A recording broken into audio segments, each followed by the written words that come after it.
I wasn't unhappy enough to leave, but it also wasn't a strong enough fit to stay. You see, it's that middle space, that's where careers quietly stall.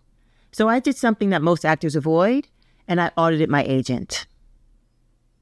That's when I knew it was time to go. In the last few videos, I talked about returning to acting, auditing my representation, defining my lane, and recognizing I no longer fit in certain rooms.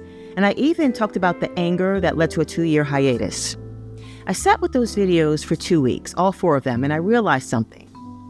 I said that I wouldn't leave my current agent right away because it would take time to find a new one. So I asked myself, what exactly am I doing after the anger? And then I asked a harder question. Why am I talking about staying with the agent?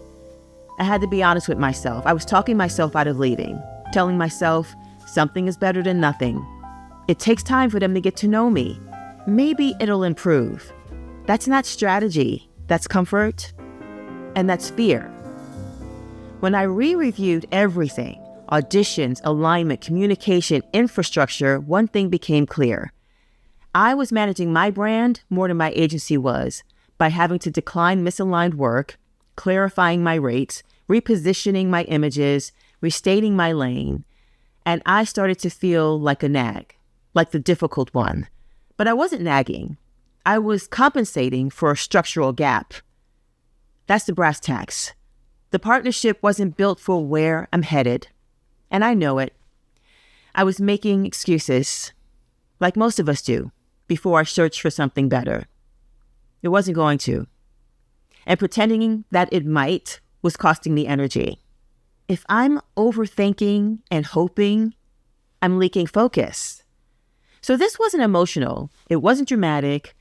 If the office, and I know this to be true, is stretched thin, if access is limited, if strategy isn't clear, then staying becomes self-abandonment, self-betrayal.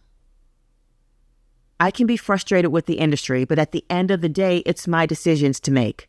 So I stopped overthinking, and I sent the termination email to my agent last week. Clean, professional, no drama. And so now the work begins. Here's what I'm doing immediately. I'm finalizing my salt and pepper commercial brand.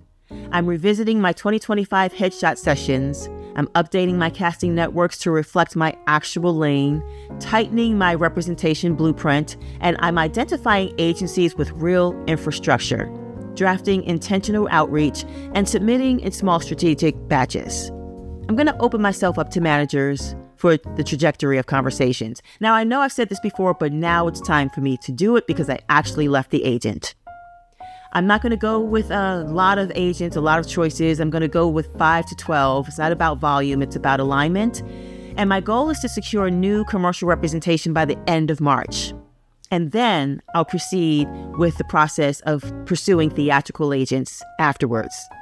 For years, I operated inside a worthiness framework.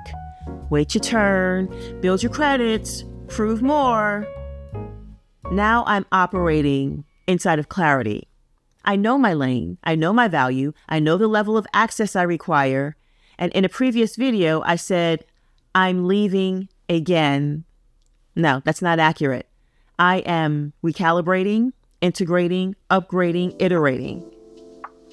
So this is my last video talking about the past because now I get to move into the future, pursuing new representation for real. And listen, if you are in a season where anger is rising, don't waste it.